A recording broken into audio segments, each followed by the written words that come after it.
Estudiando Primera de Corintios llegamos a Corintios 11.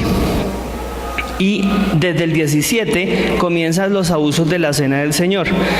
Y claro, por supuesto, Pablo tiene que aclarar y tiene que decir por qué y cómo lo debemos hacer.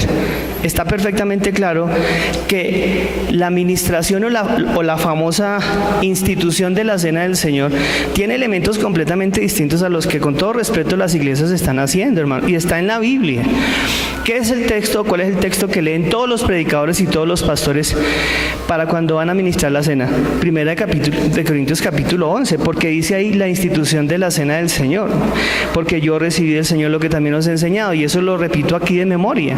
Bien, ¿y qué fue lo que el Señor, por qué Pablo escribió eso? Miren ustedes por qué lo escribió,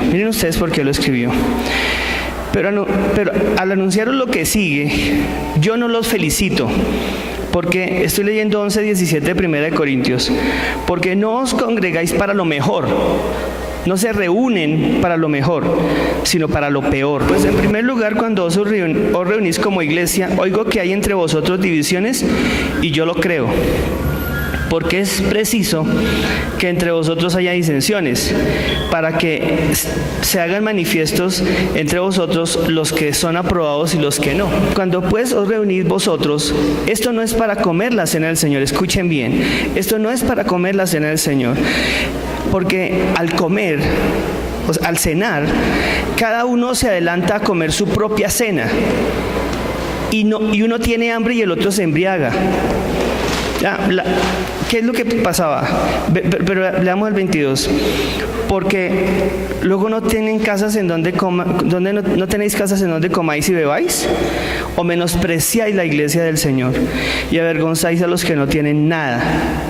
¿Qué os diré? Yo no os alabaré por esto, yo no los felicito por esto, en esto yo no los alabo.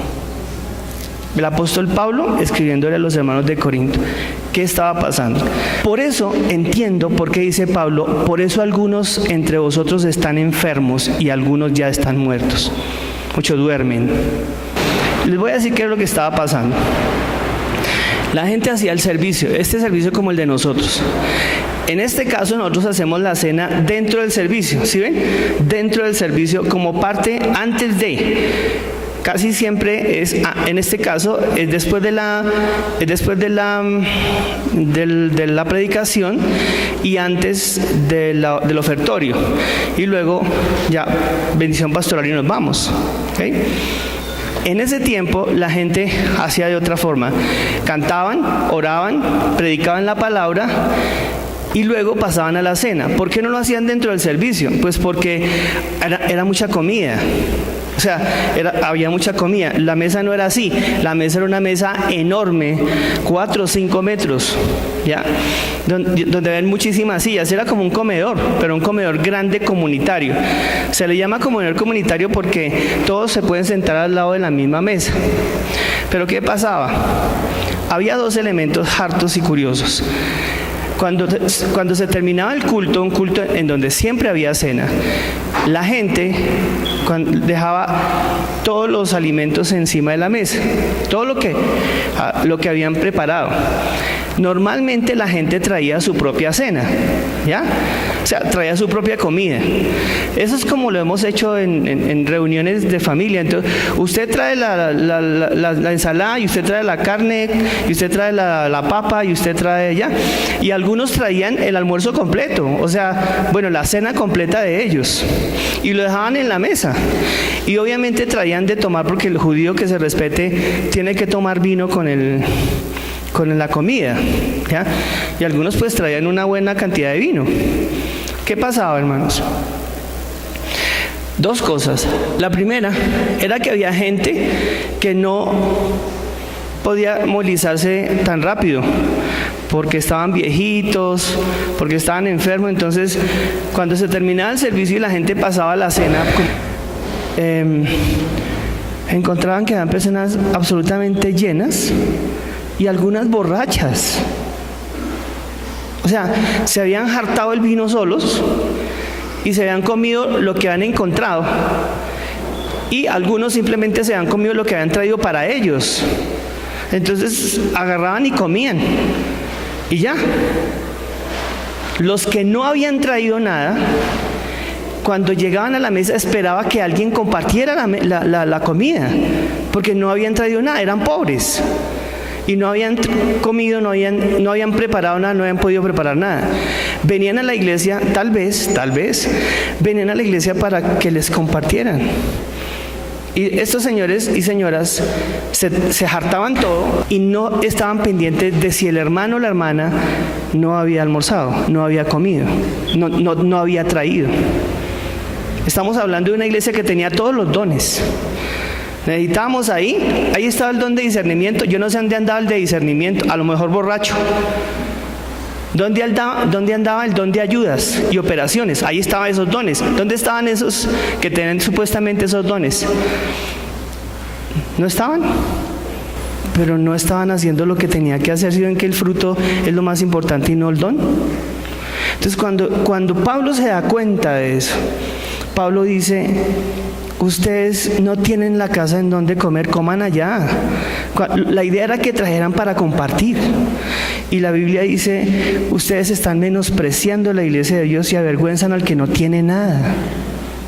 Es increíble, hermanos, que uno va a la iglesia y participa. En el caso de los católicos, en el caso de los luteranos, en el caso de los ortodoxos, en el caso de los anglicanos, toda reunión de ellos tiene Eucaristía. Toda reunión de ellos tiene Eucaristía. O sea, tiene misa, tiene cena del Señor. Toda. Nosotros celebramos la cena una vez por mes. Y la pregunta que hago yo es: señoras y señores, ¿lo estamos haciendo como tenemos que hacerlo? Porque las primeras iglesias celebraban la cena para compartir la bendición. ¿Cuál bendición? Y aquí es donde entramos en problemas teológicos con toda la gente.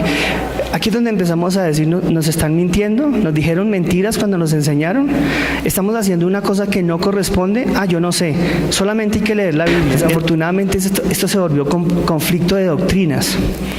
Esto se volvió conflicto de teologías para agarrarse, pelearse y hasta matarse, hermanos. Hasta matarse. Católicos contra protestantes. Y entre los protestantes, zwinglinianos contra luteranos. Se mataron en guerras, en guerras de campo, por decir: yo soy zwingliniano y yo soy luterano, o yo soy católico y usted es protestante, por la manera como se interpreta este pasaje. Y miren lo que significa. Porque yo recibí del Señor lo que también os he enseñado, que el Señor Jesús, la noche que fue entregado, tomó pan, y habiendo dado gracias lo partió y dijo: tomad, comed, esto es mi cuerpo que por vosotros es partido. Haced esto en memoria de mí. ¿Qué fue lo que el Señor compartió con nosotros? Simbolizado por el pan, ¿qué fue lo que el Señor compartió con nosotros? Y la Biblia dice: su cuerpo. Claro. ¿Qué es lo que significa cuerpo? Cuando hablamos del cuerpo, ¿ya? Hablamos del ser, hablamos de Él. ¿Ya? ¿Quién es Jesús? Escuchen, por favor, hermanos. ¿Quién es Jesús en la definición que da el texto bíblico? Jesús es el cuerpo. Este soy yo. Este es mi cuerpo. Esto me representa a mí. Pero la Biblia dice que Jesús es el pan de vida. ¿Se acuerdan? Pero además, Jesús es escuchen bien por favor, el verbo de Dios. ¿Se acuerdan? Pero más aún, es el verbo, miren, encarnado. ¿O no? ¿Estoy diciendo mentiras? El verbo encarnado. El mensaje de Dios encarnado. ¿Comprenden? Es Dios, su palabra, encarnada en Cristo, en Jesús. Es Jesús. Cuando Él dice: esto es mi cuerpo, que por vosotros es compartido, o para vosotros es compartido. ¿Me estoy haciendo entender, hermanos? Lo que está diciendo Jesús es que aquí está la palabra de Dios encarnada y yo la estoy ¿qué? Compartiendo. Por eso cuando el Mateo dice, el que no come mi cuerpo y bebe mi sangre no es digno de mí, ¿qué está diciendo realmente el Señor? Que el que no bebe, no come la palabra encarnada, pues no es digno en el sentido de que no va a creer nunca, porque es la palabra la que nos transforma, la que nos purifica. ¿Comprenden eso, hermanos? Entonces, cuando estamos hablando de este asunto tan importante, lo que el Señor está diciendo, vean, mucho cuidado. Esto es mi cuerpo, simboliza mi cuerpo, representa mi cuerpo. Va a ser mi cuerpo que por vosotros es, o para vosotros es partido. La pregunta es, ¿cuándo se había hecho eso? Él no dijo va a ser partido, sino es partido. ¿Cuándo pasó eso? Por Dios, hermanos, pasó durante los 3 años y medio mínimo, cuando Él estuvo haciendo su ministerio. ¿Compartiendo qué? Compartiendo la palabra. ¿Y Él era qué? La palabra de Dios, ¿qué? Encarnada. Cuando vemos a Jesús, por eso dijo, el que me ha visto a mí, ha visto al Padre, porque aquí está la palabra de Dios encarnada. El mensaje de Dios para ti y para mí. Ese es el mensaje encarnado. Lo que hacemos aquí es levantar y decir, señores, esto es mi cuerpo, dijo el Señor. Y luego dice, haced esto ¿qué? Vamos a recordar lo que el Señor hizo por nosotros, ¿sí o no, hermanos? Por eso yo estoy que no me aguanto para decir, para publicar en Face, el Señor no murió por nosotros, el Señor vivió por nosotros hasta la muerte. Vivió por nosotros, se entregó totalmente. Esto es mi cuerpo que por vosotros es partido. ¿No quieren una prueba más? Para que ustedes vean lo importante que era para Jesús el compartir el pan, que era un símbolo de todo esto. Siempre que ellos cenaban, Jesús compartía, porque Él sabía que esa dinámica de compartir les iba a recordar perfectamente que esa es la vida de nosotros como cristianos, como evangélicos. Pero no lo estamos haciendo tan bien. Cuando iban los caminantes de Emaús, ¿se acuerdan? Después de la resurrección, ellos iban hablando de lo que pasó con Jesús y cómo lo mataron y miren todo lo que pasó, Dicen ellos, solo al final, que el Señor se iba a seguir de largo. Hizo como que seguía, dijo, bueno, ustedes se quedan acá, yo sigo. Entonces los 2 discípulos dijeron, no, hombre, no sé qué, no siga, ya es de noche, quédese con nosotros y mañana madruga. Más bien coma algo y luego nos quedamos acá y madruga usted para donde sigue. Él dijo, bueno, está bien. No lo habían reconocido. ¿Cuándo lo reconocieron? ¿Cuándo lo reconocieron? Por el camino de Emaús un peregrino iba conmigo, no lo conocía al caminar, ahora sí, en la fracción del pan. ¿Se acuerdan? Cuando partió el pan, cuando Jesús partió el pan, y usted dice, Jesús, porque normalmente, cuando se tenía un invitado, se le pasaba el pan para que el invitado tuviera el honor de partir el pan, ¿ya? Como una señal de hospitalidad. Cuando Él lo partió, los discípulos reconocieron la manera como el Señor partía el pan, y ahí se abrieron sus ojos. ¿Ven lo importante que es esto? ¿Ven lo importante que es esto? ¿Dónde se está hablando aquí de otra cosa distinta al compartir con el otro, al servir, al amar al otro? ¿Dónde se está hablando de otra cosa? Se está hablando de otra cosa, ¿no? Por eso dice, haced esto. ¿Qué es lo que le está diciendo Pablo a los corintios? Haced esto en memoria de mí. No se pongan ustedes a comer solos, no dejen al otro aguantando hambre, sean compañeros, sean hermanos, sean amigos, ayúdense, apóyense unos a otros. Uno no puede quedarse aquí como pastor, teniendo un montón de cosas, teniendo un montón de dinero, teniendo un montón de poder, y hay un montón de gente que necesita de mi ayuda y yo puedo ayudarles y no lo hago. Ese señor no tendría autoridad de compartir la cena del Señor. Y si yo fuera esa persona, yo no tendría esa autoridad. Y si usted recibe el pan allá, porque usted lo reparte con su hermano, lo comparte con su hermano, miren ustedes cómo hacen aquí la cena. Y cuando están en la iglesia católica usted pasa, pero hay alguien que lo está ministrando también. Si usted está recibiendo el pan y el cura le está diciendo al sacerdote, cuerpo de Cristo, o aquí le está diciendo a la hermana con sonrisa, recibe, o el pastor le dijo, tomad, comed, usted recibe, usted le da al otro y usted se lo pasa al otro. Ustedes están compartiendo unos a otros lo que el Señor compartió, y dice, hagan esto en memoria de mí.